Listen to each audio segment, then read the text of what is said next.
Hello all and welcome to the Rails board meeting. This is Friday, August 27th, 2021. I am Thomas Stagg, president of the Rails board, and I call this meeting to order at 1 p.m. Jody, will you please call roll? Yes. Susan Busenbark. Say it again. Here. Susan? Thank you. Here. Haley Cox? Here. Alice Creason? Here. Robin Hellenthal? Here. Diane Hollister? Here. Chris Kenny?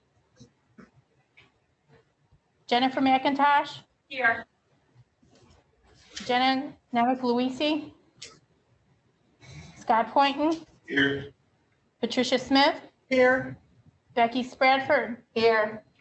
Thomas Stagg? Here. Beth Teppen?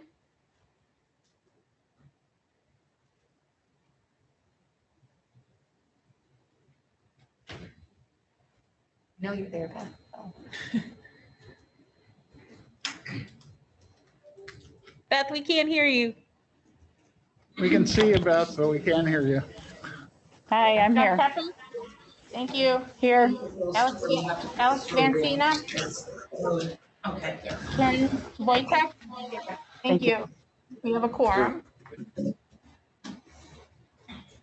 Okay, awesome. Thank you. And now on to recognition of guests and announcements. We will handle guest and public comments at the same time. Let's start with guests here in Burr Ridge. Monica? Monica Harris, Rails. Sharon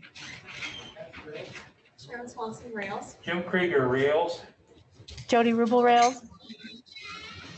Mike Hubble, Rails. Are there any public comments in Burr Ridge? How about East Peoria? Any guests? Hi, Kendall Larson, Rails. I'm here stuffing envelopes. That is my Okay. public comment. That's your public comment? Well, thank you, Kendall. Now next to Coal Valley, is there any guests? We have no I guess they guests. escaped the room. Okay, thank you. Any public comments then? No, okay. On to the state library. We have guests online. Oh, we have guests. Yes. Oh. We have Stacy Palmisano, Rails, Cindy Fessmeyer, Joe Philippek, Leela Heath, Mary Witt. Okay. Thank you. We still haven't heard from the Illinois State Library. Is there anyone down there? And I don't see any. Greg will probably be on with us later then. Yes. Okay. Jody, is there any public comments from the any Zoom?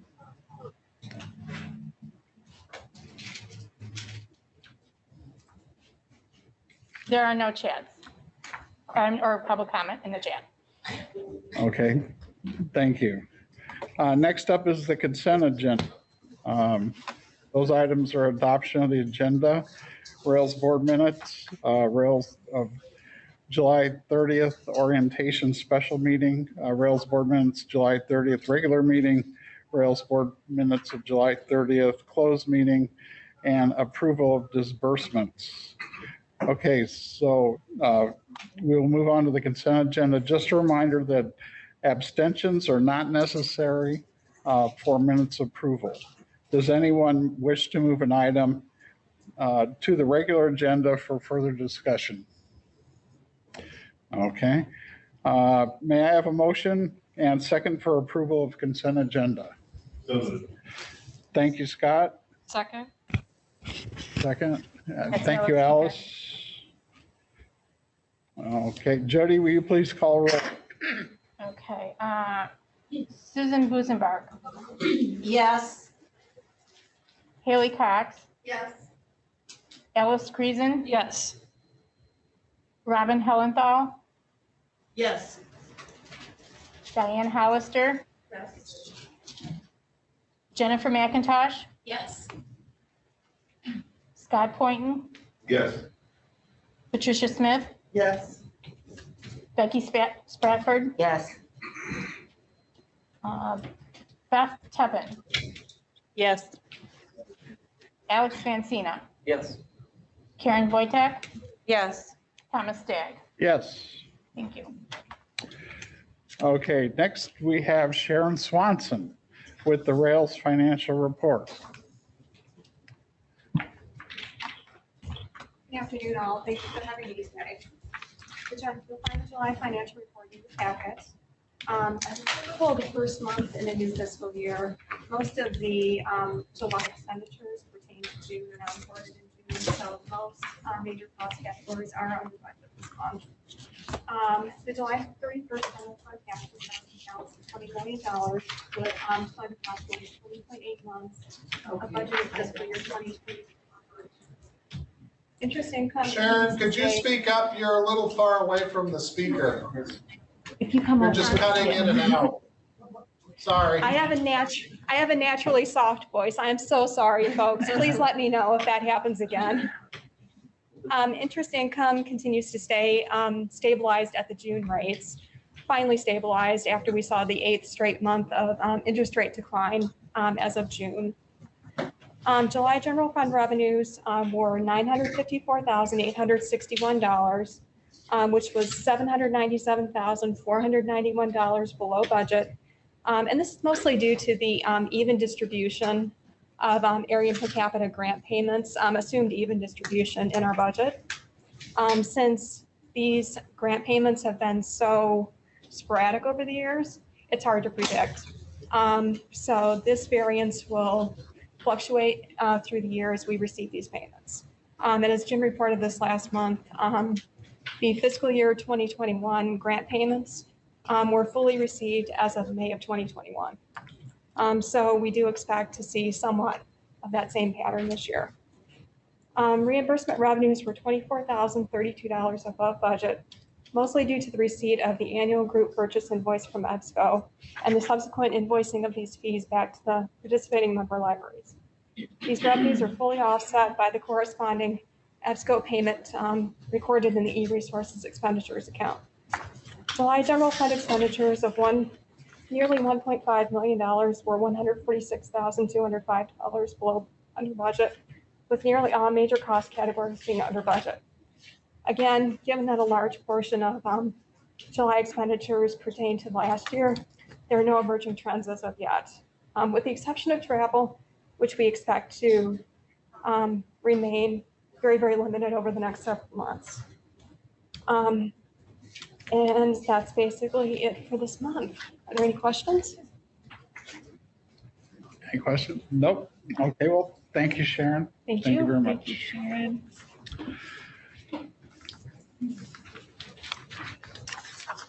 Okay, I will start us off with the reports. My report is that I have no report. We do have an issue we have talked about quite a bit. There was a resource sharing committee meeting scheduled for August 9th, but it could not go forward due to a lack of quorum. And as we have had we need to make sure we have we have a quorum available, like in this case, the chair of the committee drove all the way over from LaSalle to here to attend the meeting, and then she had to go back because we didn't have a quorum. So I just sort of felt sorry for Charm for having to do that. We have, and so hopefully we can get a quorum for all future. As we've had no committee meetings since our last board meeting, we will move on to the Rails monthly report. Monica? Thank you, Tom. Want to call your attention to a few things that were in this month's Rails monthly report. In the beginning, of course, we list those action items from our previous meeting and status report. So just wanted to note, especially since there was a request at the July meeting to receive lists of the Rails member libraries by type, we just wanted to note the instructions for how you can do that. So If you are looking in L2, you can use the drop downs to identify member libraries by type, which would also include a contact information. And there are other limiters there. So if you're looking for other ways to connect with Rails members, it's a great way to do those searches and to take a look. So we just wanted to call your attention to that as well. We have plenty to talk about with strategic planning later, so we'll leave that until later in our session. I know Cindy's out there in Zoom. So going on to the regular report, I know that Greg is here, and so he may mention that increase in per capita grants for schools. We're very excited about that prospect for them, and that minimum award increasing from $750 to $850. There's also some information about the census. Census has been sort of top of line information for a lot of different groups and a lot of people, but some really interesting information coming out of that. We wanted to call special attention to some of the work that happened with the Rails Census Grant earlier in the year, and especially in some of those collar counties where we actually saw a lot of growth. So we wanted to, again, applaud the efforts of the Rails staff and then the member libraries who took on the projects in those grants, and we were happy to see some of the results there. There's plenty of other information, great information in here, but one other piece, and I know all of you got this message about masking, but we did change our masking procedures as well as respond to what Rails is doing in terms of in-person training right now. So we did include a report regarding that in here, but what this does is again say that individuals, regardless of vaccination status, are masked in accordance with the public health department guidance that is happening in many of our areas in Rails. But we are also taking a look at what we are doing in terms of connecting with our members. We do have staff that are connecting one-on-one or doing things like attending board meetings, but we, because of many reasons, but especially because of capacity issues in many of our Rails areas, our in-person trainings and networking events are still remaining online at this time. And as Tom mentioned, remote board meetings are also a big topic of information. That unfortunate situation that happened with the resource sharing committee actually happened one day before Ansel Glink issued their guidance that noted that we could continue remote guidance as long as there was a disaster proclamation from the governor. So because of that, we know now that there is a disaster proclamation that is going through September 22nd, and we anticipate that those may continue, but we're not sure. So we will continue to communicate with you and all the members of our board committees as soon as we can about whether or not remote participation in meetings is possible. Any questions about anything that I just noted? Yes. Okay, a quick question. Back on page 2, the per capita grant section. So is this like the forever change and the administrative rules have been changed so this doesn't need to be asked for each year? It's now just changed to the new amounts? I believe so. And I don't know, Greg, if you want to respond to that at all. I know Greg's out there, but. Yeah, the statute, I'm sorry, we had technical difficulties when we were trying to join earlier, so I apologize. Yes, the statute was changed for the formula, so it is in law now. Perfect. Thank you, Greg.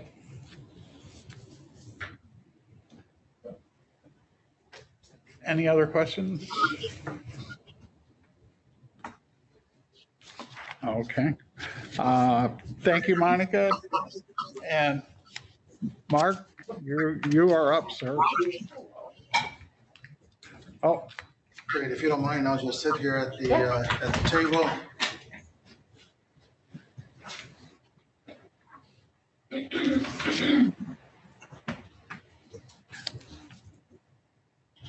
Mark is going with the service of the month, Rails delivery and statewide delivery service. Hey, Kendall, can you you're mute or move the microphone away from the TV? Seems fun.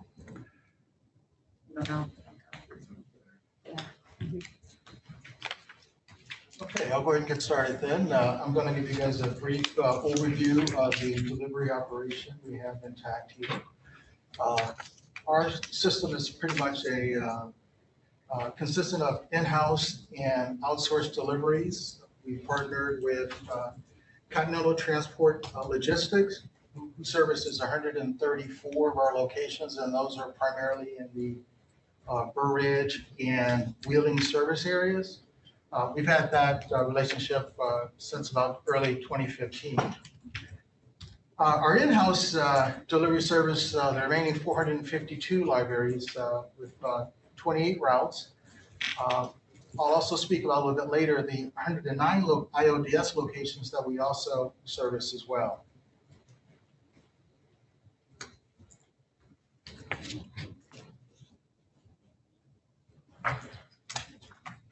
Can you? Hold Technology. on. There we go. Now we're. All right, there we go. Let's see, I think it went a little bit too far.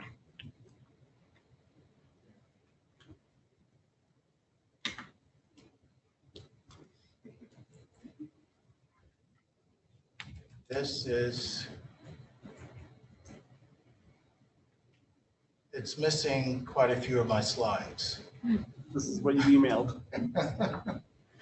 Well, we're going to proceed without the slides. How about that? It's missing quite a few of my slides. So it's going to be out of order. I wish you could see the slides because of the fact that I'm going to, briefly just see if they're just out of place or something like that. But I wanted you guys to see, there it is right there. That's the sorting methodology that we use. It's a pod structure that we use to expedite our sorting.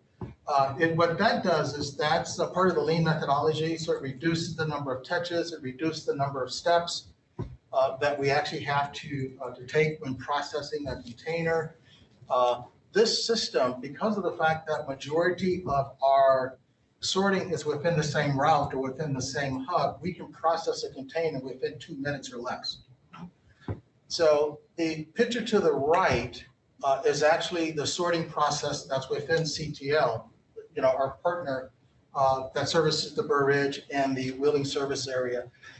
The person there to the right is the loader, and what they do is they actually feed the material onto the conveyor, which goes down the conveyor to the destination containers that's actually in alphabetical order. That's in alphabetical order. And so their system is a little different from ours, but we're doing the exact same process. So let's see here. See if I can find our delivery volumes now. There we go. There's our let's go back. There's our delivery volumes. Let's talk about that first. If you look at the FY 2019 numbers, that's 9,033,465. That was an uninterrupted year where we actually processed actually about 9 million items that we've been averaging for the last couple of years. Naturally, in FY 20, we were affected by the pandemic, and then also briefly in FY 21.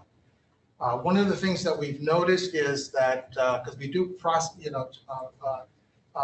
track our incoming containers on a daily basis, that we're actually bouncing back toward those pre-pandemic numbers, which is actually a good thing.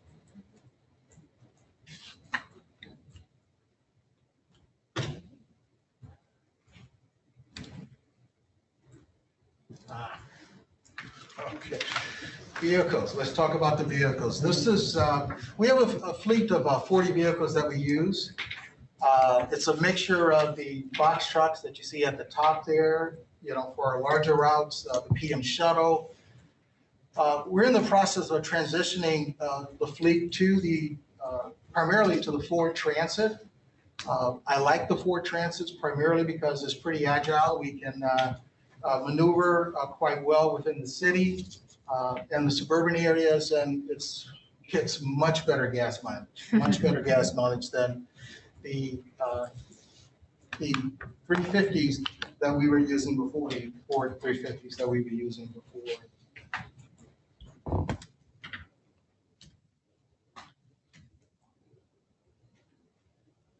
I apologize, these are out of order for some reason. What happened here? I'm going to find my facility summary. I wanted you guys to see the facility summary, and what this is just provides us with a little information on each one of our hubs. As you can see, majority of our properties are leased, except this building here, and then also our Cole Valley property. It breaks down majority of our monthly expenses. East Peoria is the latest and the greatest property we just moved into. So I didn't identify the monthly expenses and things like that. But I'm estimating that it should probably be similar to what we were in the 600 High Point Town, location. Now, let's see if we can find the map now. That was further back. Yeah. It was the other way, you think? I think it was toward the beginning. It was at the beginning? Toward Okay. the beginning, I remember that. Let's see. Let's see here. It's like a quiz. We have to see if we were paying attention. See, now that's the end. That's the So end, we don't yeah. want to go that way. Let's go back the other way and see if we can find that map now. And I apologize again. I'm not sure how these got out of, there we go. Technology. There's the map. There's the map. So what this is just identifying is all of our locations that we have, the Burr Ridge, the Bolingbrook, Coal Valley, East Peoria, Rockford. All of our service centers are the Bolingbrook, Coal Valley, East Peoria, and Rockford. And naturally, the Burr Ridge building is our administrative office here. What we've got is our territory is 27,000 square miles that we have actually service. The locations of our hubs are pretty much in the optimum position for us to actually service all of our members, and we drive about 1 million miles a year, servicing all of our members. I'm going to try and find the staffing. Can I ask a question? I'm not from Yes. Illinois, so Yes, since none of those say Coal Valley, is Coal Valley the one by the Mississippi River? yes. Okay, thank you. I was It's the just one that says- deducing because I'm not from Illinois, so I Yes, didn't the know. one that's identified as Rock Island. Perfect. Yes. Thank you. Mhm. Just making sure I was right. Okay. Okay, staffing. This is how we keep things moving. We have a staff of about 40 individuals, consist of drivers, sorters, floaters, team leads, all with specific responsibilities to make sure that we get all of our work processed timely, on a daily basis. It takes a lot of teamwork, a lot of coordination to move, on average about 9 million items. So majority of those items are actually turned around within 24 hours.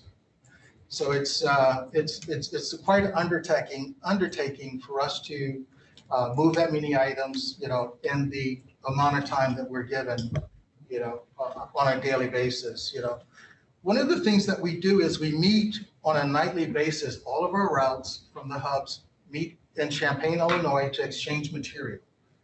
That is how we're able to turn the material around within 24 hours. We actually meet in Champaign at a certain time at 9 p.m. each night.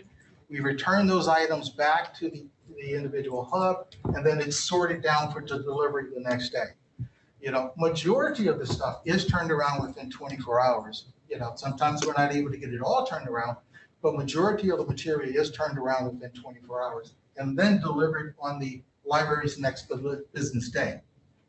Yes, sir. So Mark, there's some amount of those staff that are working like second or third shift? Yes, we do have a few individuals that do. All of our shuttle drivers naturally do work in the afternoon.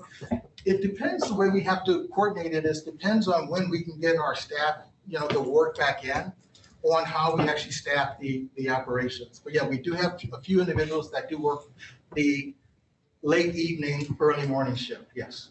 Mhm. Now we're going to find that delivery at a glance document here. All righty. There we go. All righty, delivery at a glance.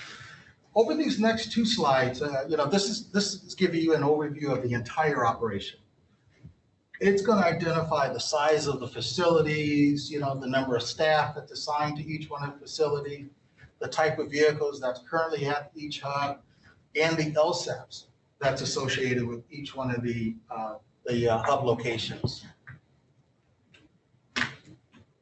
So this document has a little more meat and potatoes in it. And this is, identifies the number of deliveries that we actually do on a weekly basis, the number of routes that's assigned to each hub, the CDP locations. Those are community delivery partnerships. We really enjoy those because of the fact that A library that may be entitled to 1 or 2 days a week delivery could partner with a library that's actually receiving 5-day-a-week delivery, and then in turn receive 5 days a week delivery.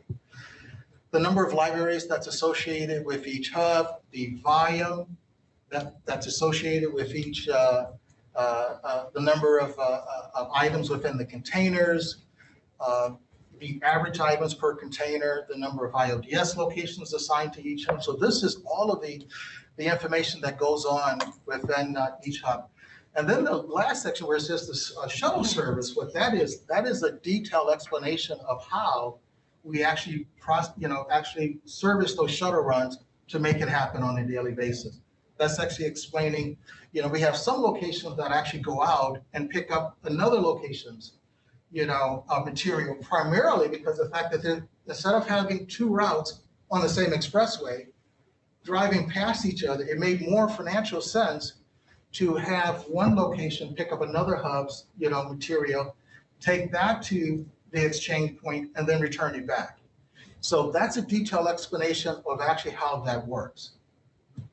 Hey, Mark, can you touch on why there's two Bolingbrook columns? Yeah, because within Bolingbrook, we also have Geneva and Sherwood. We service both out of Bolingbrook. Oh, okay. That's why, yeah. And then I have a question. Yes. Because I appreciate the shuttle service description, but I'm getting a little lost. How many shuttles actually drive to Champaign? We actually have let's explain to our Coal Valley, it's actually 4, actually. Okay. Our Coal Valley operation actually picks up East Peoria. I see that. And Then we have Bolingbrook, we have Rockford, and let's see, did I miss one? Let me check here real fast. Bolingbrook, we have Coal Valley that picks up East Peoria. Then we have Bolingbrook, Rockford, and Rockford, I missed Rockford. So yeah, so there are 4. So I have no idea how logistics works, but doesn't that seem like Rockford could stop in Bolingbrook and not have to go all the way to Champaign? 2 things are problem with that, yes, and I would love to do that because if I could piggyback, 2 hubs into 1 truck, that makes a lot of sense. I don't have the capacity and I don't have the time, because of the time in which the routes return, work has to be processed to go to the, to the actual exchange point and then return. I won't have enough time. When we looked at the routing for that individual would be out there for 11 to 12 hours. Right, no, that seems like a lot. It creates a major problem, DOT issues and things of that nature. So that is the only reason why, but I could put a semi truck out there if I had the capacity to, get them there and back within a timely manner, because we still have to have that work back to the hub and process for it to go out the next day. Right. So that's the problem, because there's a 2-hour time difference from Rockford to here. Oh, yeah. Then it's another several hours to the exchange point. There's we're there probably no more than 30 minutes at our exchange point. Right. Because we've got it down to a science now to where the material is exchanged, we turn around and come back. So I'm using this explanation. It's great because Scott, I know you and I were talking about this before the new board came, like ways to save money. And this is like maybe as just for the future, not for now, but for next year's budget, if we're looking at if we consolidated routes, but it went slower, how much money would that save? Might be a thing we have to talk about because we know that there are tough talks about money coming. So thank you for that, because that's very important information. If for him to do the job in the speed that people expect we might have to let people might have to change the expectation on that. We might have to change the expectation on speed, because for what we have now as an expectation, we have to do it this way. So just wanted to make sure that was out there publicly. And that's a very good point. Yes, So that's us, that's not you. Right, We're following our expectation. Right. Yeah, you see, one of the things that when we talk about the contractual obligations within IODS, that's a 24-hour turnaround. Yeah. So what we've done is we said, well, since I have to turn this work around within 24 hours, it makes sense to piggyback our work onto that. And that's what we've done. So to, reduce costs and things of that nature. That's important to know, the ILDS. Thank you. Yeah. So, but there's a lot of ways in which, that we're always thinking on how we can actually save costs. That's why I love working with LASA, the Laboratory of Applied Spatial Analysis. whose new name is GeoMark now, by the way, which I just found out, so I actually have a meeting with them on Tuesday. On actually rerouting, assisting us with rerouting the East Peoria operation. So because if we can gain additional efficiencies, Yes. we should take advantage of it. So that's what we're doing there. Let's see. All righty, here we go. Let's briefly talk about the RFP. As you're all aware, that we did do an RFP in July. And the purpose of that RFP was just primarily to see if there's a vendor out there that can do the service that we're providing right now better, faster, and cheaper than us. I'm a very arrogant person, and I say you can never do it better, faster, cheaper than me, but there may be an individual out there that could possibly do it better and faster than cheaper than us. So that was the purpose of the RFP. We're in the process now of evaluating. We have received four proposals for the evaluation, 2 delivery vendors and then 2 automation companies. We had already made the decision that we were not going to proceed with the automation because it's a long process to get the libraries prepared for the material to go through the AMH. So that's a long-term 4 to 5 year process. Getting the barcodes on the outside of the material, so that it can be read by the automated handler. RFID, not a problem. You can read it anywhere. But we have a lot of books where the barcode's on the inside, so we have to consistently, those have to be, actually removed and placed on the outside of the material. Mark, I have a Yeah. question. With the barcodes, are you talking the current barcodes we use right now, or would we have to re-barcode all our materials with a barcode that can be, you know what I'm saying, a special barcode that maybe has some? No, it's just the current barcode that's currently being used now. Oh, We're okay. just looking for that to be on the outside of the book versus the inside. Okay, Because the way the equipment works is it's actually going to, once the unit reads the barcode, it's going to go through the SIP2 connection to your library and say, where should I deliver this item? So it will then go back and say, okay, the destination for this is ABC. Okay. It will then put it into the container for ABC. So what that does is a couple of things. It eliminates the handwritten labels that libraries are currently doing now. It increased the accuracy, tenfold, because of the fact that we don't have to decipher someone's handwriting and so forth. So the savings is primarily going to be within the library side, because of the fact that we order 5 million labels a year that no longer have to be handwritten, placed on each item, so that's how that would actually work. Are you talking to the different LTAPs about moving us towards that, like Curly Cat moving us, at least getting into talks? We are going to start meeting with the consortium committee, managers and things like that to introduce a lot of these things. Because we realize that it's a long-term, extreme long-term process. Can I just add, Mark, too, in addition to the process that it would take, which is a long-term process and one that would require a lot of conversation on behalf of the member libraries, there's also an additional cost associated with something like an AMH. And so that's one of the reasons why we didn't pursue that in terms of the RFP versus the RFI. But it is something for down the line to look and see if this is something we still want to pursue.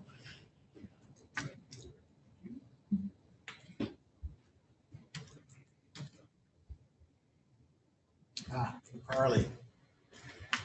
Back in 2017, we were actually awarded a contract to provide the services to Carly's locations. Last year, we were actually, and we actually partnered with our sister library system, the Hartman Library System, to provide the work. This past year, each system was awarded their own contract. So we actually service 109 of their 139 locations. And this work is primarily done over a cost recovery basis. So we get like $34,000, to provide the service to Carly. And then if you see at the very end, it's a 24-hour turnaround from location to location for the Carly contract. The Carly contract. So that's where we're taking advantage of the Rails material along with that, because it just made a lot of sense to do that, so. How much longer is that contract? I think it's a yearly contract. I have to go back and check. I can't remember if we signed a 2-year contract or an annual. But it's not contract. like 5 to 10. No. Okay. That's good. Okay, Yeah. thank you. Mark, what is the alternative to like a consortium like iShare, like Carly getting delivery service? I'm not really sure what the alternative in some ways, like what they used to, what did Carly use before? Well, they used a different delivery vendor before. Just a separate vendor, not through the Right. library system. Right, they used a different vendor, Okay. And when the contract was up, we actually bid on it. Okay. And we were awarded the contract. It's just interesting to think of like maybe commercial vendors competing against publicly funded service organizations like this. So that's just kind of interesting for me to kind of get my head around, but it's fact. Okay, future of delivery. The future of delivery is automation. Simple as that. It's imperative. We eliminate the paper as much as possible and then just capture everything electronically. I think we could start this process off very simply, by just using tablets within our hubs, because there's thousands of pieces of paper that we use on an annual basis that could be eliminated. The thing that's most important is the capturing of the data. Capturing of the data, I have a lot of data that's in a box. So we need to get to a point where I can use that data more in a real-time fashion. So that's why I believe that we need to start transitioning away from paper to automation, and this primarily we can start with the use of tablets and things of that nature, things more structured like that. The other thing, when we start talking about automation, I love talking about the AMH, the possibilities there, because one thing that I know the libraries would love to get rid of is those quarterly counts, those quarterly delivery counts. I know they love doing it, but you can take them away by having, automation, so. Yeah. My favorite was always, we forgot to count. Oh, no. What are we gonna do? One of the things we started doing was, because we always seems like every delivery count period, we have our members that we know we need to reach out to beforehand to sort of remind them, so, and it seems to be always the same libraries. So we've become very accustomed to reaching out to the libraries ahead of time. So. All right. Lastly, I encourage each of you to investigate, just look at our delivery webpage that's out on the Rails website, because there's so much information out there that, because of a lack of time, I wasn't able to go over everything, but there's so many things out there, from our delivery help desk to videos on actually how to populate the labels, on how to it even list all of the delivery routes and locations that we have set up as CDPs and our branch deliveries, and so there's so much information out there. Even the binary service that we actually offer as well, as far as the pickup for HF binary is out there as well. So I encourage everyone to go out to our website and just look at all of the great information that we have out there for you. So thank you for your time. And if there's any additional questions, I'll be more than happy. And I have to apologize again that my presentation wasn't in order. It wasn't in order. I apologize. I'm not sure how that happened. Gremlins, I guess. I don't know. Mark, have you looked at any of the electronic solutions with the driver's logs and all that yet? Or we're actually going to do that in-house. Okay. If we look at some, over-the-counter type of, it's probably going to take so much customizing that it's probably better for us to do it in-house. So we've actually already started the process of looking at creating, our own software to actually provide that to the drivers, So we've had several meetings with our IT department on creating that ourselves. Because we want to build a system that's actually going to be able to work on many different levels, that it can communicate with the AMH, because, the information in there would coordinate with the information that we collect, within the tablet. So we want to create a document or a product that, can encompass everything that we do within delivery. So that's why we started looking at it from an in-house perspective. Okay. Any other questions for Mark? If not, thank you, Mark. Thank you. Can I just note something, Mark, that I think you pointed out that I think is really interesting, but I want to make sure people understand in the context of the pandemic. And that is, Mark's been doing a really good job of looking at our counts and seeing how we rebounded after those pandemic numbers. One really interesting thing is that anecdotally, if you look at the circulation of where libraries are at, they're still significantly down from where they were pandemic, but our delivery numbers are almost back up to normal. And so a lot of that we're able to attribute in some ways to the way people are using library during the pandemic, the way that they're requesting items online and how they're moving from place to place. And so that Rails delivery still remains extremely important even when circulation rates are down. So just something that I think is interesting just to know. Great, thank you for pointing that out. Mm-hmm. Thank you. Okay. This is Beth out in Coal Valley. Can you hear me? Yes. Hi, I'd like to ask about the Champaign meetup point. Do we pay rent somewhere for that space? No, we do not. We're actually meeting at Heartland's facility. So there's no additional cost to us. That was just the exchange point that was agreed upon. Okay. We're also hopefully, hopefully we can then investigate if there's a better location, then we can, possibly switch in the near future as well, once we have a new contract. But right now, everything is based off of going to Champaign, Illinois. Thanks. Okay. Thank you, Mark. Now on to the state library. Greg? Good afternoon. Just a few points to share with you, some information that I hope everyone will find informative and useful. So I know that there are two regional library systems, and certainly here at the state library, we too are getting questions directly from the public library community regarding the implications of census data and information, really specific to the library districts and how that's going to be determined on their service populations. So we've met with the two regional library systems already about this, and they may already be sharing information, but we have already engaged the Southern Illinois University, the LASA group, or GeoMark as they're now called, in the development of an additional mapping project, similar to what we have with the Department of Revenue, but the initial focus will be truly upon the census information and getting down to as finite census tract information as possible for them to do, utilizing the same mapping information that was created with the Department of Revenue from the county clerks across the state.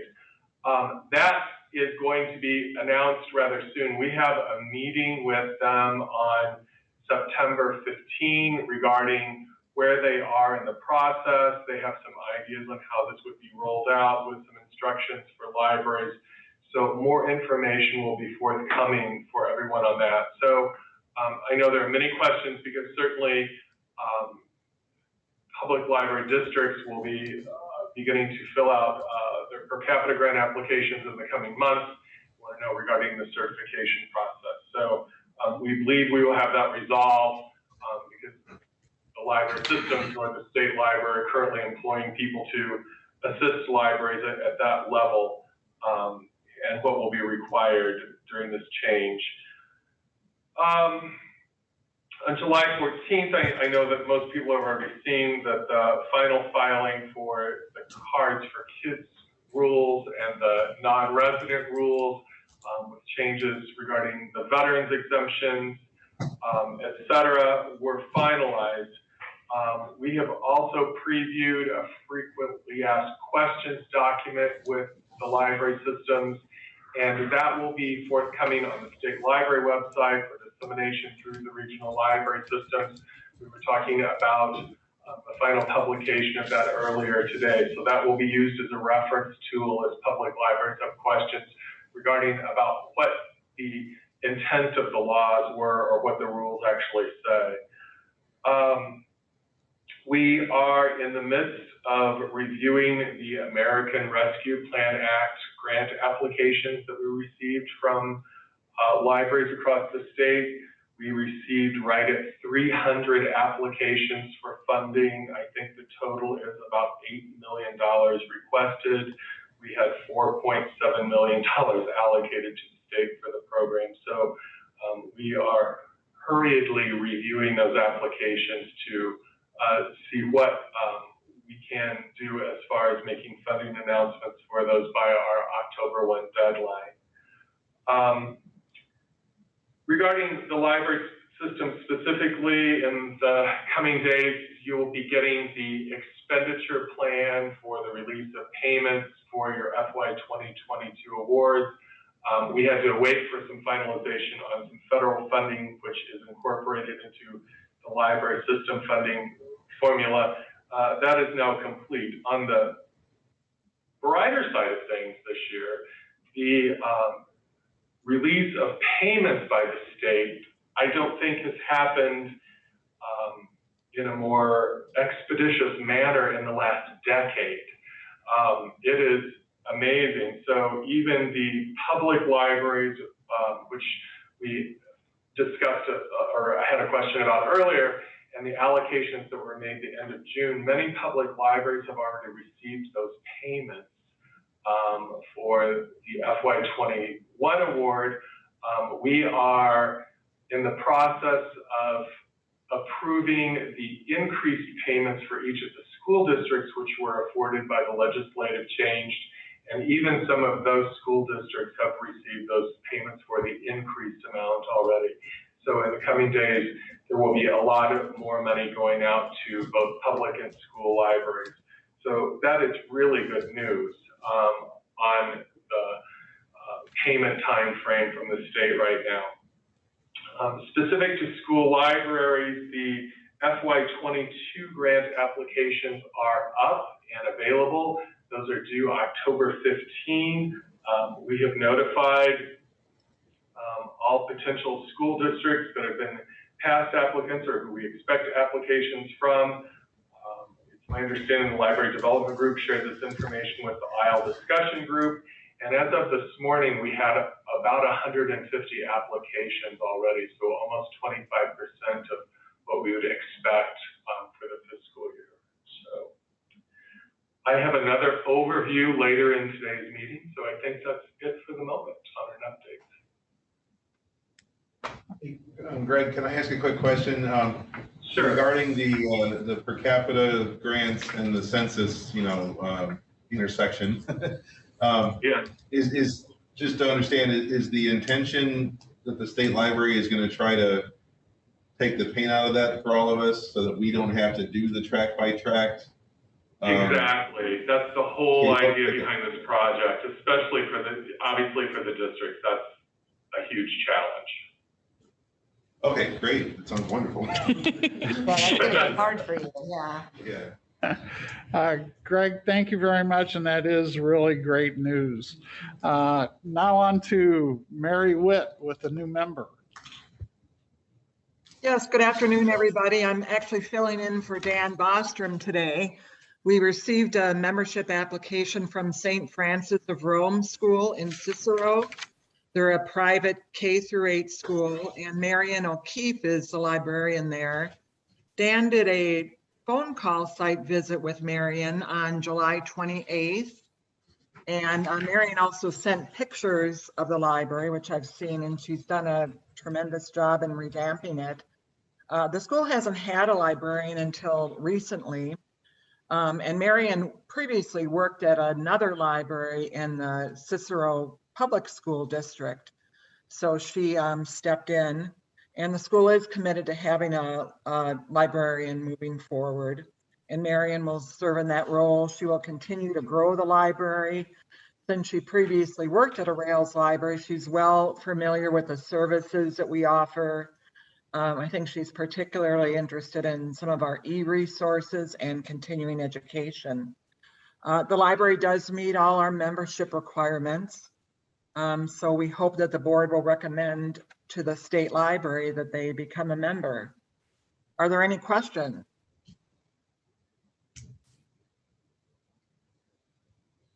No, I guess not, Mary.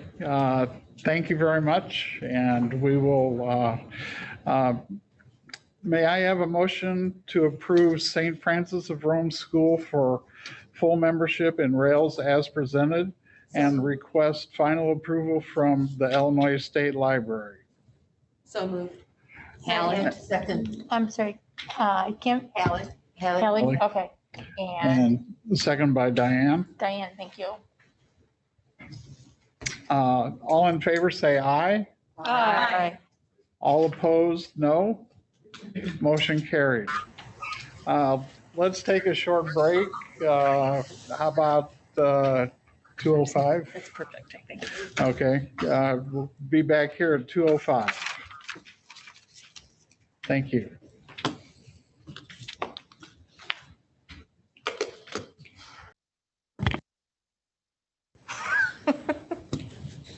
Okay, it looks like everyone's back, so we'll resume the Rails board meeting. Next up is unfinished business, election of at-large member to executive committee. Historically, the past president becomes the at-large member of the executive committee. Due to the fact that past president Michael Campbell is no longer on the board. And by the way, Diane and I had dinner last night with Michael Campbell, and he said, say hi to everybody. So I would like to recommend Hallie Cox to the position. May I have a motion and second for approval of Hallie Cox to the executive committee? Second. Okay, that was Scott. Or Scott, okay, moved by Scott, seconded by Diane.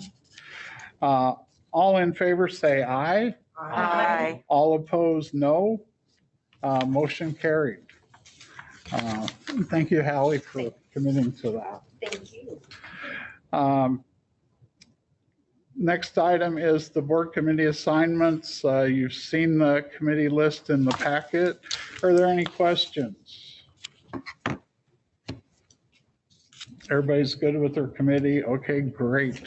Tom, I have a question. Yes. Do we look at that throughout the year if there are additional people needed, or we just do it once a year? How does that work? On the committee, you can request to get changed or added to another committee if there's room on the committee, if there's something that might spark your interest going on. I'm sorry. Hey, East Peoria, can you turn on your TV, or we're getting feedback from you? Okay, I'll mute us. If I turn down the TV, we won't be able to hear you. Okay, sorry.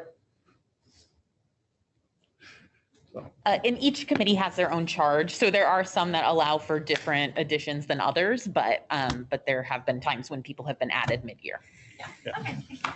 The names in red on here are the new appointments. Yes. Okay, and if there's any other questions, thank you all for your willingness to serve on the Rails board committees. Next up is our strategic planning update.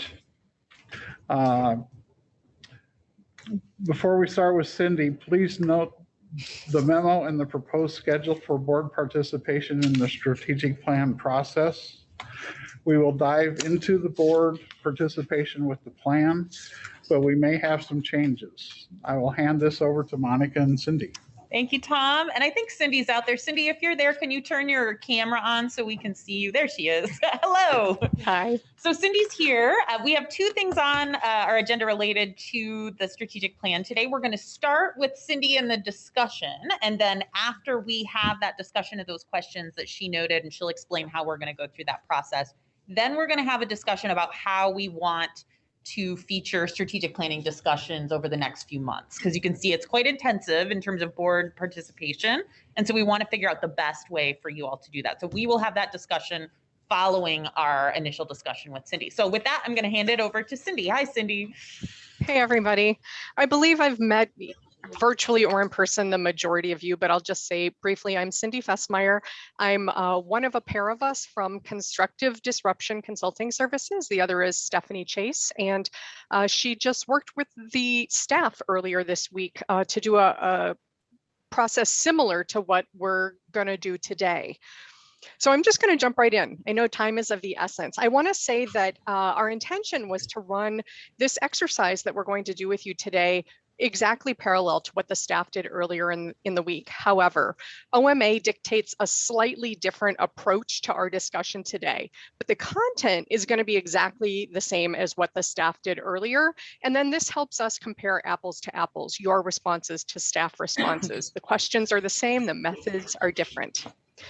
So I want to let you know that to get a feel for the virtual tools and methods that Stephanie and I will be using, these are methods and tools that the staff was able to get a sneak peek at earlier in the week. You all, because we can't use those today, you're encouraged to attend a town hall, and many more details about that will come in the future. They're not scheduled yet, but that is yet to come, but that's where you'll be able to participate in some of the fun virtual stuff.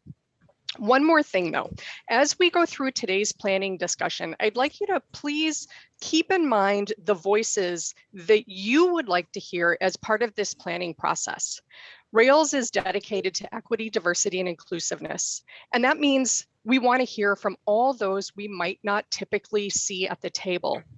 So as you're going through, think about who that might be. And then next month together, we're going to do an exercise that will help us bring up to the surface those diverse voices and make sure that they get invitations to town halls or focus groups or interviews. So that's just to keep in your mind today. Now, I think we'll want somebody to please share their screen. And the way that we're going, thanks, Stacy. Yep. Hi. Great. 1 second. Are you ready for me to share? Sure. Okay. So you received in your board packet a one sheet that had 4 questions on it. What we're going to be doing, and Stacy has those up on the screen for us. We are going to be talking about all of these today, and we're going to be using different discussion methods. But because we all process things a little differently, and maybe not all of us got to this packet ahead of time, maybe not all of us have thought about these, what we're going to do is spend 5 minutes until 2:15 today. I want you to just jot down notes of your thoughts to the answers of these 4 questions. What's one thing you like about the current strategic plan? What has Rails done in the past or is currently doing that most helps member libraries? What's your hope for the new plan? And what's something a colleague shared in the discussion that we're about to have that really hits home? You don't have to do that one now. But those first 3 questions take 5 minutes and pull your thoughts together. All right, as you're finishing up, I just want to sort of set the table a little bit for how we're going to do this discussion. First of all, I want to encourage you, please, to listen closely to what others are saying. Don't be like me and formulate your response as somebody else is talking. Just practice close listening and be very present and respectful when others are talking. Of course, you want to formulate your response in some way if you mean to have one, but we're encouraging close listening for this. Along those lines, I'm encouraging quieter people to please speak up and take part. I know that's much harder for some people than others, but we value your voice and we want to hear your thoughts.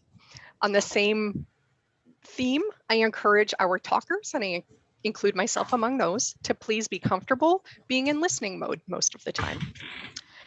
That said, we're going to get started with our first question, which we're going to do as a kind of a round robin. So I'm going to ask the Burr Ridge people to just go around your table. And then I'm going to do my best to call on the remote locations, but I very much would appreciate help from staff as I have a lot of screens going right now and I'm not necessarily seeing everyone. So our first question is, what's one thing you like about the current plan? I'm going to ask someone in Burr Ridge to please kick us off, and then the lovely Stacy will be taking our notes along the way so you can both listen and see the thoughts of your colleagues.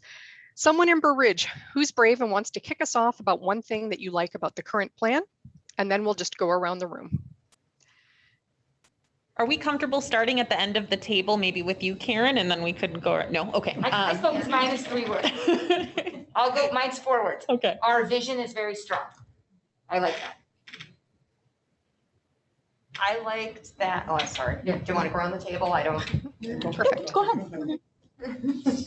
I liked how we were able to deeply listen to all the different audiences we have and synthesize that into organized plan, if that makes any sense. I just really like that we were able to really pull together what everybody said into a very cohesive, organized, succinct plan. And I personally like the majority of the goals are very measurable, and I think that's key to any plan. Yeah,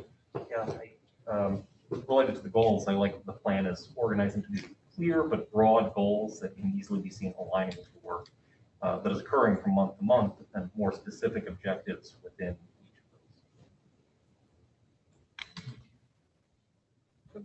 My perspective, and this is as a former librarian, now retiree, one of the things that I appreciate about Rails is that it allows people, whether we're on this board or whether we're working at a library, to actually ask questions and receive sound answers, solid answers, rather than that's the way it's been done and just accept it as that, or have Rails be this nebulous body that as an employee at a library, you really don't know that much about.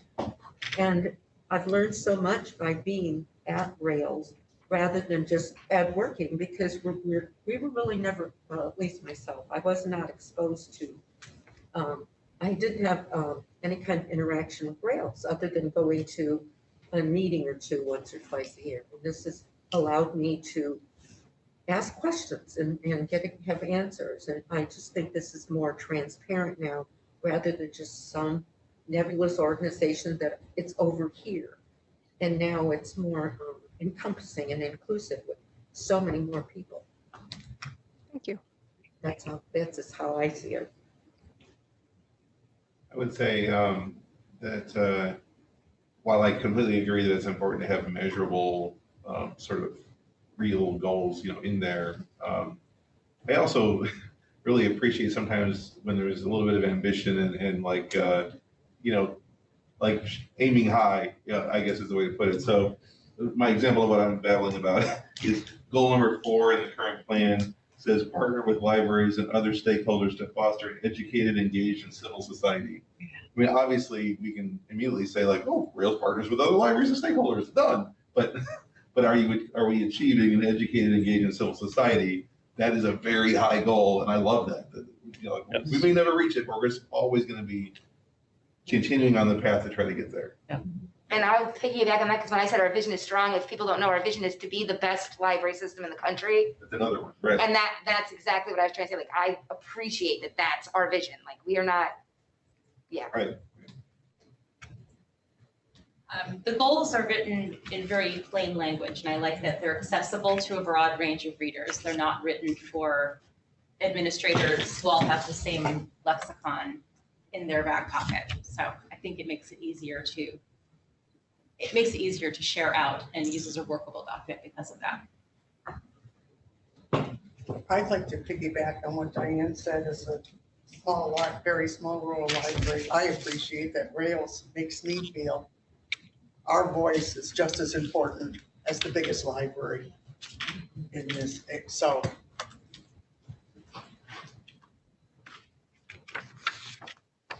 Was that everyone in Burr Ridge? Yes. Great. Let's go on to East Peoria, please. You can just decide who goes first amongst yourselves. I again like how the goals are measurable, and I also like the detailed objectives that go along with each goal. I think those are important.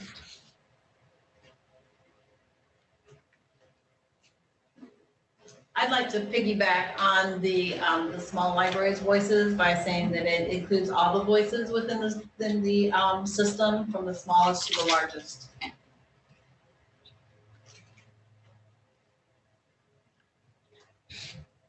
And do we have somebody else in East Peoria? No, it's just that, Kendall, do you want to? I'm here, but I don't count because I already did this on Tuesday. Okay, sorry, I can't tell who you are from here.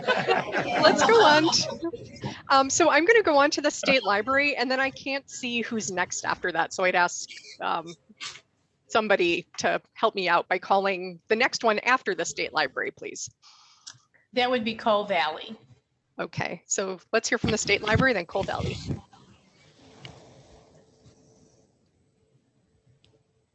And State Library, you are, go ahead. Cindy, I was just going to say the State Library, we definitely want to hear their perspective. If we want to focus on the Rails board, there's no one from the Rails board at the State Library today. Thank you. Thank you. That's okay. Thank you. Just call it. Tell us who's next. This is Beth at the Coal Valley location. I'm the only one here. I like the order of the goals. I think the priority order, it fits with my expectations. I don't know exactly how they were arrived at, but definitely keep it in that order. Thank you. Are there more remote locations? I think that's all of us today, Cindy. Awesome sauce. Can I just ask you to keep calling? We're going to do a round robin one more time at the end. So do you want to just call them then? I think it'll be easier since you know who's who. The second question, thank you. The second question we're going to move on to is just typical discussion, but keeping in mind that we want to hear quieter voices in addition to everybody else. So thinking through who you represent in your role on the board, what have we done in the past or are we currently doing that most helps our member libraries of all kinds? And you can think about the kind of organization that you represent in particular if you'd like to, because that's why you occupy your space on the board. So honestly, this is tough to facilitate virtually, so we're all just going to have to kind of be respectful and look for an opening to talk. So if anyone wants to kick us off, what have we done in the past or are currently doing that most helps our member libraries? Well, I can give a good example.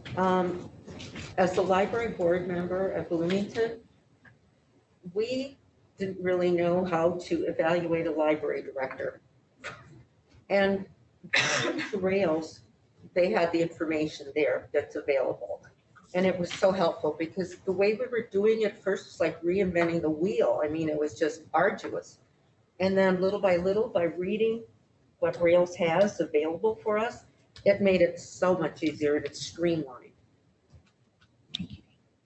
I agree. That's similar to what I have. Information sharing in education, networking, and leadership on both legislative and emerging trends. I think it's something that Rails has done really well, being a resource that libraries can turn to for guidance and reliable information. And Alex, I took that even a step further to feed off of everybody. So I said what we do best is we provide connections and community between all libraries, big and small, rural and city. And I mean like physically, like with delivery, it was a great example today. Like we're providing connection with books, but we also, all those things you're talking about, what Rails does best of anything is that we strive to level the playing field for all libraries by making us a library community together so that we can reach out to each other. And yes, like before it would be just the libraries near me that we could reach out to, but now it's any library. And now with L2, it's any library in the state. It's very easy. And I think that's really what Rails does best. Thank I you. would say, I guess the obvious one for me is, it's hard to imagine any of our goals or objectives not being touched or improved in some way by delivery. I mean, that is the elephant in the room here, I think. So that's huge. The other thing I was going to mention is, a few years ago, we identified there's this screaming need for people who live in Illinois to be reminded of the value of libraries. And so those marketing videos that Rails has produced, those, I think there were 2 so far, are awesome. I wish we could do one a month, of those, but I get that's not possible. But most libraries don't have the money to do such a thing. So for the system to be able to produce that and then let us all use it is amazing. Like that, it's so wonderful. I like that Rails is able to provide books, and other types of media to anybody. Any of the libraries that are in there the book might not be at their library, and all they have to do is go online and request it, and it comes to them. So their home library might not have a whole bunch of collection in their system, but with Rails, you have the entire half of the state as your collection. And it's amazing how, if you need any kind of information on anything, you can get it.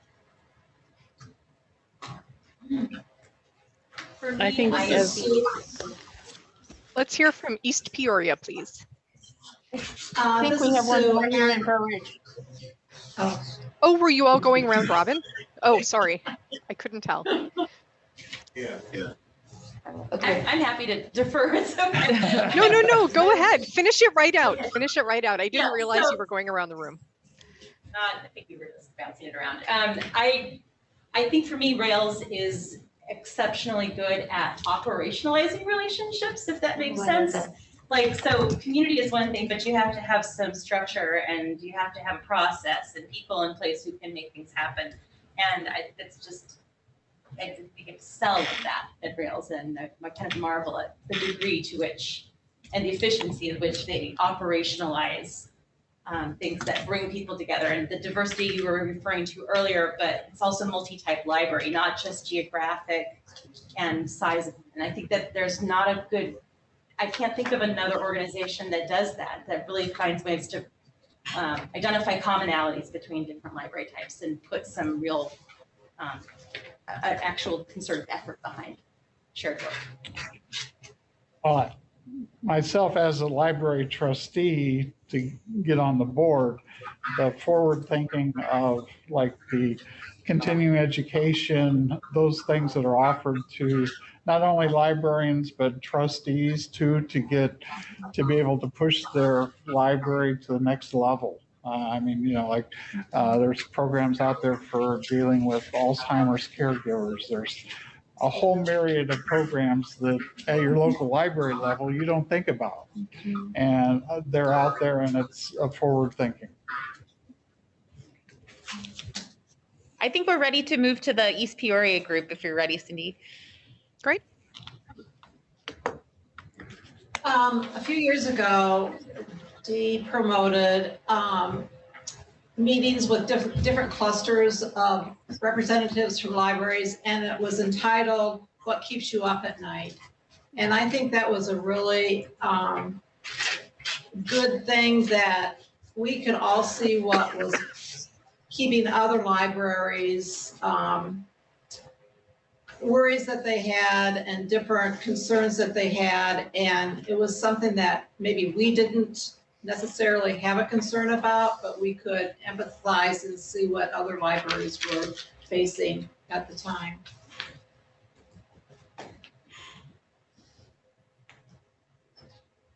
Did you want to piggyback on?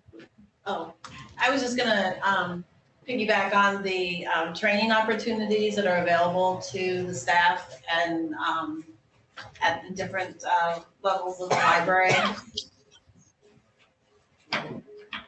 Thank you. Our person in Coal Valley, did you want to add anything? Well, I think the trustee training is important. It's got to be something that really grabs people's attention and is delivered efficiently because they've got other things in their lives. And also like particularly the Directors University. So I'm going to say training and meetings and networking is really important. Thank you. Y'all are timing this just perfectly. So what we're going to do is just continue this kind of round robin thing that we're doing. We're going to go on to the third question, and this is our aspirational question. And it's asking, what is your hope for the new plan? We've talked about what we like about the existing plan, what we like about the services and programs that we provide. What is your hope looking forward? What are your aspirations? Real quick, I'm going to interrupt. Is it the screen big enough for you now? Oh, it looks great. Okay, thank you. Yes, yes. Continuing to look forward and how to save money, which again gets passed on to all the member libraries, the savings. And I would say, just personally, we can create all the wonderful goals in the world and even achieve them, but if the results of that aren't marketed to the right audiences, it doesn't matter.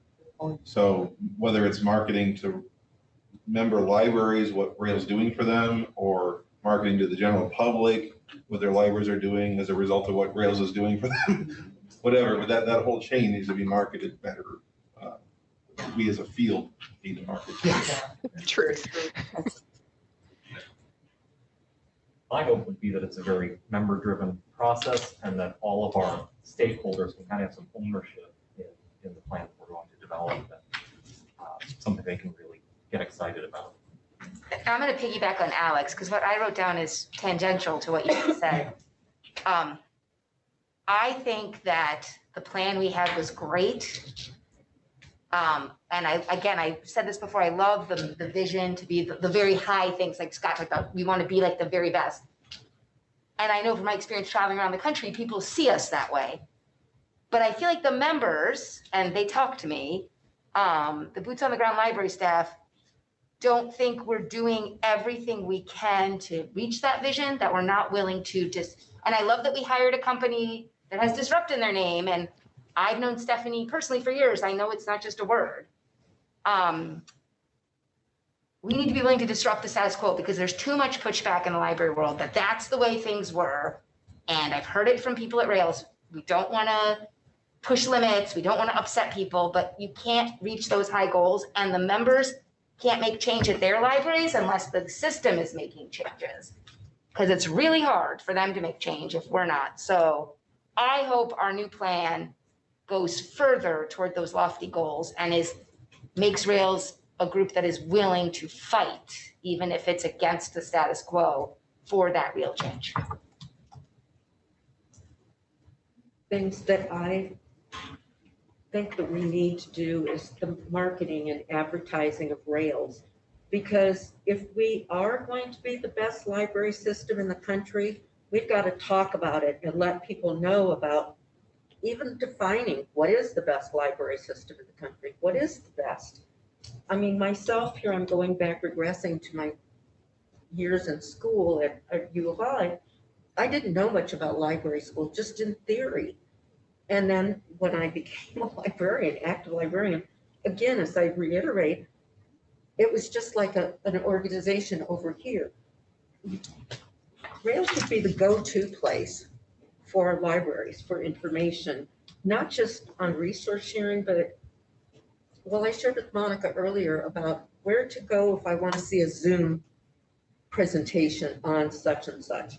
I would like to see more webinars, but webinars just not amongst ourselves, but at the ILA conference. Rails doesn't have a conference, but if they did, I would like to see more of our wonderful, webinars that we do have.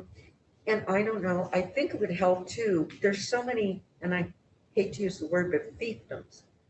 I'd like to just go to one-stop shop, and my one-stop shop would be Rails. For example, I would like to go to Rails to look at the Children's Choice Awards. I talked to, Jenna, I conversed with her. She had to find some for me because we couldn't find the titles. And they should all be like in one spot and not just here and there and all over. So I'd like to see kind of a merging or an overlap intersection somewhere of ILA, Rails, IRC, Heartland. And I don't know if it's at a conference or what, but I would like to see more of a merging so we know where everything is at. Terrific. Thank you. Thank you. I'm sorry. Oh, no, all good. Anyone else have ideas they want to share about your hopes for the new plan? Well, on mine, I have a big sticking point right now. I think we have a lot of really great programs out there. And like Scott had mentioned and Becky had mentioned, trying to get the people at the library to use some of those programs. The one I'm really is the Find More Illinois. We still have libraries going on OCLC that are members of Find More Illinois to find books. And if it goes through Find More Illinois, we can run it through the delivery system and you're going to get your book quicker. And so how do we convince those libraries to start using some of the products that we have out there existing right now? So. Thank you.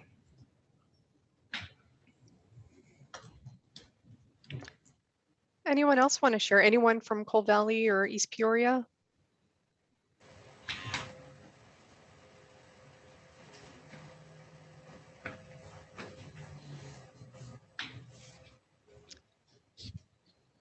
Okay, that was my teacher pause. Thank you all for your thoughts on this. Now I'm gonna really respect the fact that we had a half hour for this exercise. And for the fourth question, what is something a colleague shared in the discussion that really hit home for you? I'm gonna suggest that you all take 1 minute right now and write down that one thing for yourself and write down who talked about it. And after this meeting is over, contact that person and tell them you appreciated what they said, and maybe that will create opportunity for more conversation, which is kind of hard to have in this virtual realm. So 1 minute now, write down for yourself something you heard that really hit home and who said it, please.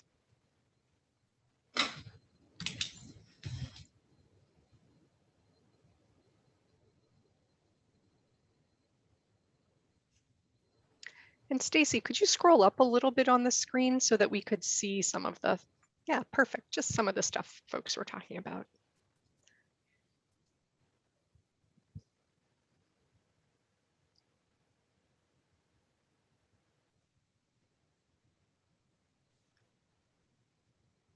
All right, thanks all for participating in a funky, stilted discussion from virtual land.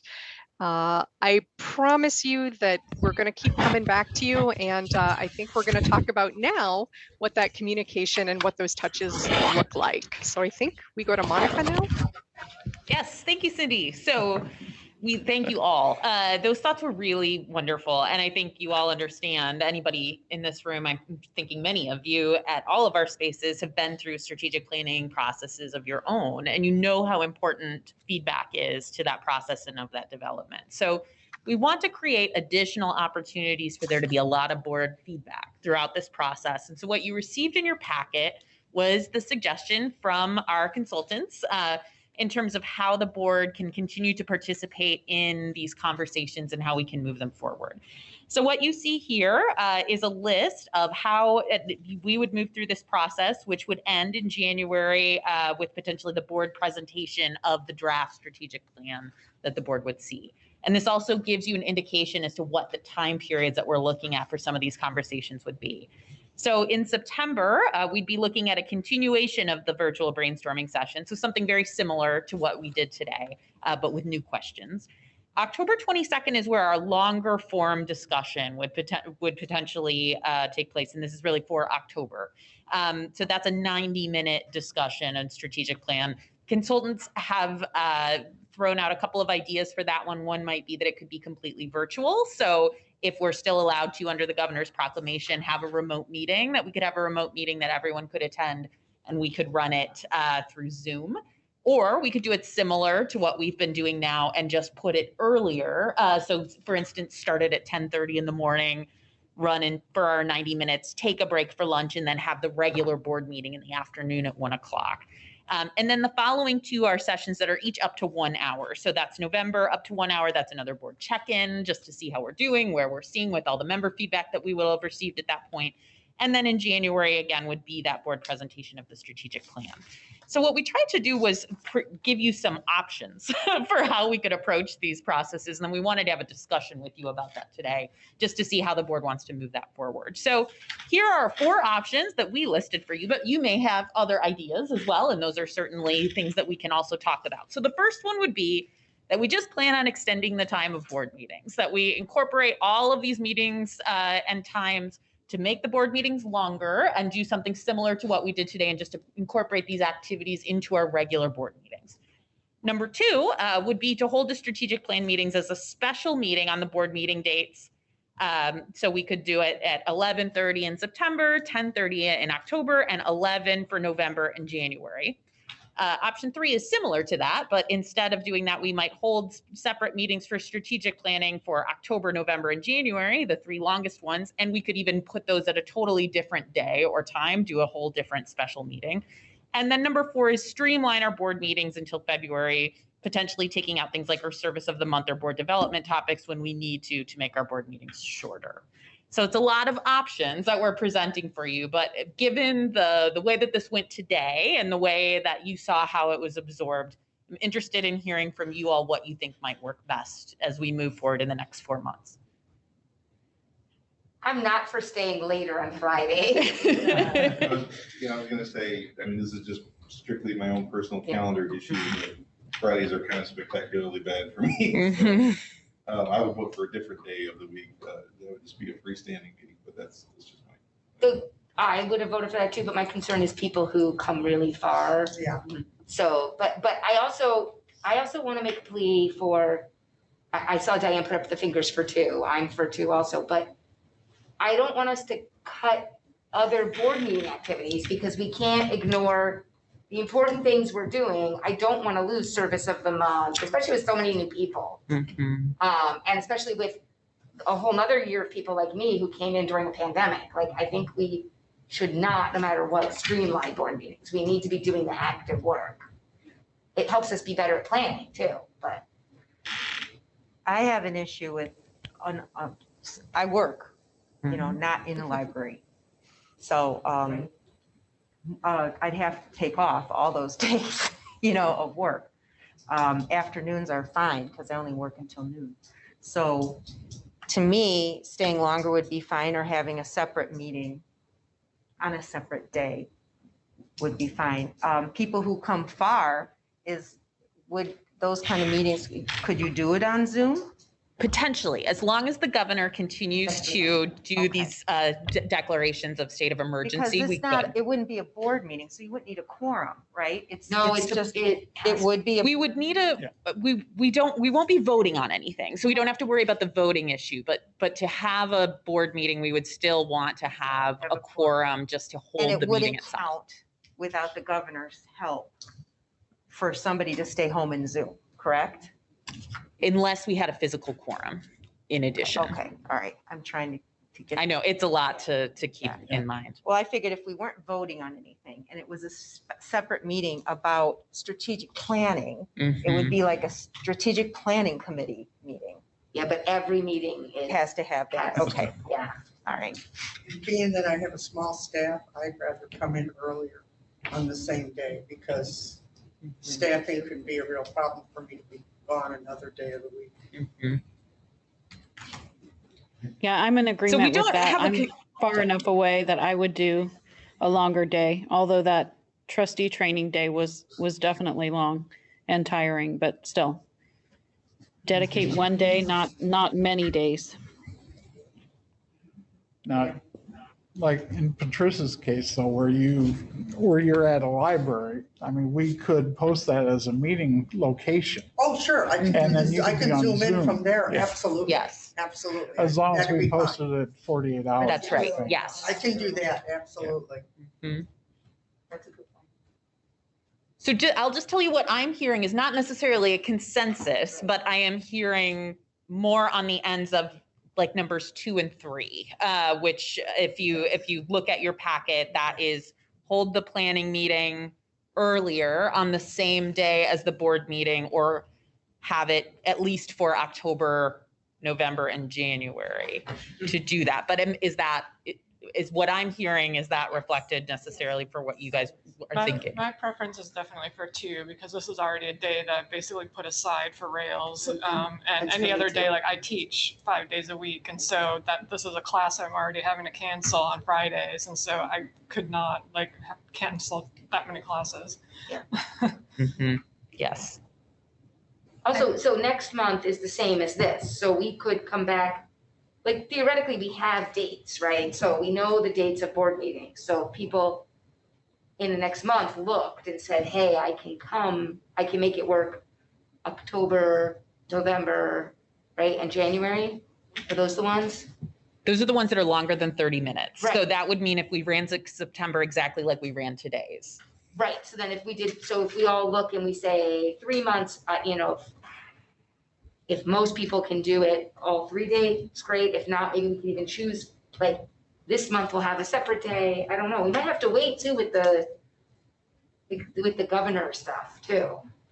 Would it be possible to do a Google poll on this versus on the early start? Yes, I think so. So if you couldn't hear, so Tom's suggestion was potentially if we could do a Google poll for those October, November, and January dates, agree to do the September date similar to this one, where we just extend the board meeting by an additional half hour, and then we can get a better information sample from everybody as to what might work for the most people. Would that be all right with everybody? That's fine. Excellent. Okay. Thank you all. I know it's hard to come to especially around schedule and after you have done a strategic planning brainstorm. So thank you all.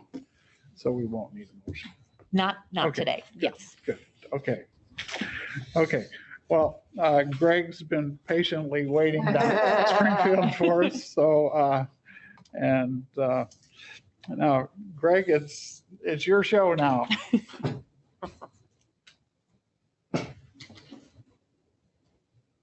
Oh, you're muted. You're on mute, Greg. You're on mute. Greg, you're on mute. You're on mute. Hold up a sign. Can someone ping him? He's trying to mute. Oh. Didn't he say they were having technical issues down there? Yeah. Looks like he's frozen. Oh. Right, there he is. No. No. Oh.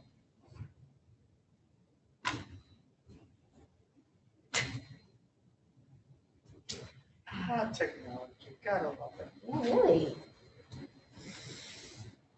Oh, there you go. Can you hear me now? Yes. Hey.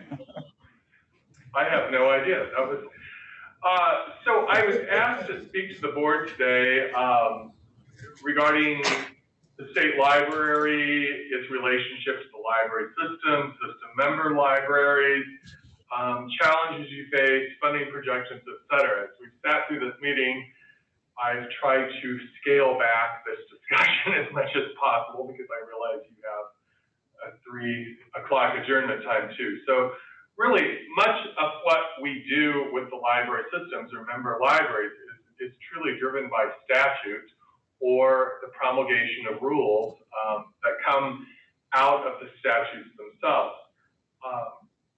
The purposes of the state library clearly identify that it's our role to administer the Illinois Library System Act, administer grants of federal library funds, assist libraries in their plans of service or the development of state-funded library systems for the purposes of library development and networking. Much of your meeting today has been about that, but it's because of our role of funding the library system itself. Assisting local library groups in developing programs, which we do with many of our grant programs that are, very program specific, like the Project Next Generation program is a good example of that. Be a clearinghouse in an advisory capacity questions or problems pertaining to the administration of and functioning of libraries in Illinois. And that's, I stress the advisory capacity because it's often thought that we're maybe the legal guide on that, and that's not always the case. We will, assist in interpretation of a rule or regarding a grant program or something with the regional library systems, or even a law regarding libraries, but technically much of that legal activity is held at the local level with the libraries and their own legal counsel. Or to seek the opinion of the Attorney General for legal questions pertaining to public libraries and their functions as governmental agencies. Again, we're just a conduit to the Attorney General's office on behalf of libraries with the state. Not only is it the statute or rules that guide what we do, but much of what we do with the library systems and the library community is driven by the budget. And the state library under the Secretary of State's office in FY21, our appropriations were right at $112 million. 4.6 of that was for our operation. 6 million of that was for some license plate and special initiative grants that we undertake on behalf of the Secretary of State's office, everything from Alzheimer's awareness to work with the Susan G. Komen Foundation, and to even Agadah Israel for school transportation grant within Chicago. We now, right now in fiscal year 21 and 22, we're charged with administering about 24% of the appropriations made to the Secretary of State. So it's a significant responsibility. Why is it the budget drives much of what we do? Because literacy is a good example of that, because the statutes regarding the literacy program seem to not always clearly identify libraries, but certainly libraries are a big component of that. We allocate $5.8 million annually to that program, whether they're a direct applicant for those to provide those services, or they're a partner with a family literacy program. Libraries play a significant role in the success of that program statewide. The Public Library Construction Act, $50 million of the $101 million I mentioned is part of, is to fund that specific initiative. That act is actually in the State Finances Act. It's not in the State Library Act. It's not in the Library System Act. The $50 million that we're currently spending comes from the 2019 Infrastructure Initiative of Governor Pritzker. But every year, to demonstrate the need for this ongoing funding, the state library is also charged with collecting information regarding a capital needs assessment of public libraries. And we'll be doing that again this fall for publication in December of this December. And in 2019, we had 641 responses to that were included in that information that was delivered to the General Assembly.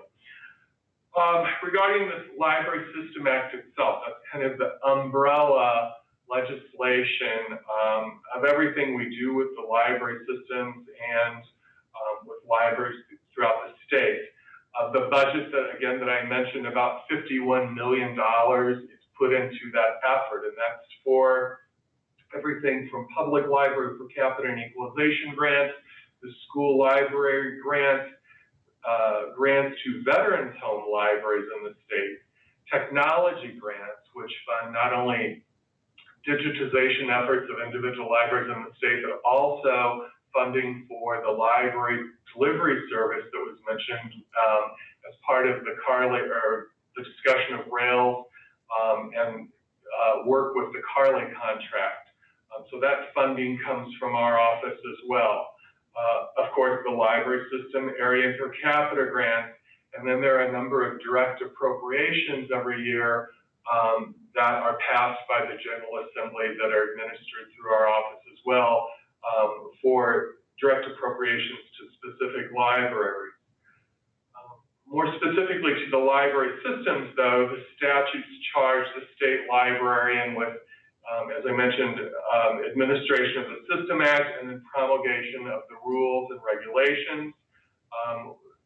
The law itself charges the state library with approval of the annual plan of service, under which the board of the library system is then to administer the library system and then make the annual allocation of funding to the library system based upon the approval of that plan of service. Regarding our role in promulgating rules for the library systems and even actually limited, if you really look at the rules for libraries, for the library system, we have rules and responsibility to library system membership, approval of the membership status, which you took an action today on that, which will be forwarded to our office, core member services that are to be provided, the geographic boundaries of the regional library system, any merger or changes to a library system as a whole as far as geographic territory, board requirements, and even approval of many of the board policies that are adopted from the regional library systems. We're charged with reviewing rules regarding the finances and records of the library systems, and then of course, development of the annual application and the contents of the annual report. What are the minimum requirements that are needed to be included in the application and the annual report documents. Really, regarding rules outside of, public library law in the state wasn't really developed by the state librarian. But there are rules that affect the operation of public libraries, but it's more specifically because of the relationship we have with the regional library systems. And we're charged with development of the rules for the interlibrary loan code, and then of course, non-resident services to those who live outside of tax-supported library services area. That is a quick overview. That's just what we do. And without trying to get into a whole lot of detail, one of the questions posed too was really, what do we see with the challenge? And I think because so much of what we do is dependent upon the budget of the state and the health of the state treasury. That's been a huge challenge this past decade. If we look at what's occurred even in the last 5 years, we went through a budget impasse. We've gone through the uncertainty of the implications of the pandemic on the state budget situation, but lo and behold, it's probably better than it has been in the past decade.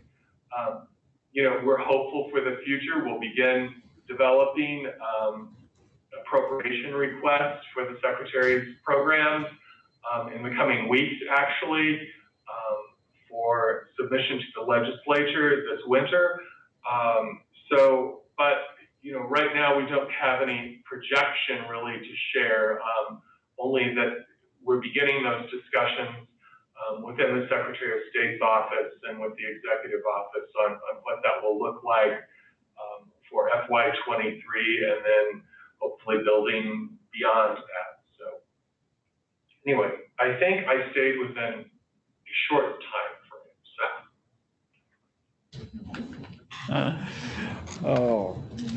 Is there any questions? Okay. Well, thank you, Greg. And so now we go on to Rails board member reports. Does anyone have anything they would like to share at this time? I just wanted to highlight something that I'm doing, but I want you to send it back to your libraries. It was in the monthly report for CE. It says meet your local horror author. just so you know, you should send that out to all your libraries. It's a free, I'm moderating it from the Chicagoland Horror Writers Association. I'm a member of that. It's a free program for library workers. And you're gonna meet local horror authors from Northern Illinois who will come to your library for free and provide programming. So it's, we're doing it with Rails, and it's free for 2 hours, and it'll be on the website, but it includes New York Times bestselling author Dan Krause also. So we have people coming, but I think it's really important because people need programming, and they all will provide it. That's the deal. They can't come on it if they're not gonna provide it for free. So please come if you can. We'll send your library workers. That sounds like a real good deal. Free is really good. That's one of our outreach that we're doing. I'm also the national chair of the library committee, so I'm organizing these all over the country. Oh, but wow. in Illinois, I get to do it. So. Okay. Anyone else? Okay, I guess not. Okay. Monica, meeting recap. So because of the strategic planning process, board members will reach out individually to another board member about what resonated with them in the discussion. That's allowed as long as you're just having a one-on-one conversation with another board member. So reminder there. Rails will send out a follow-up poll to determine the best time for future meetings for October, November, and January. And then we will also continue to communicate additional information about the strategic planning process to the board, including the dates of member meetings coming up this fall. Okay, and the next Rails board meeting will be held on Friday, September 24th, 2021 at 1 p.m. The agenda topics already include a report on the LSAPs and how Rails board members can take advantage of L2. Thank you all for your attendance, and I adjourn this meeting at 3:03.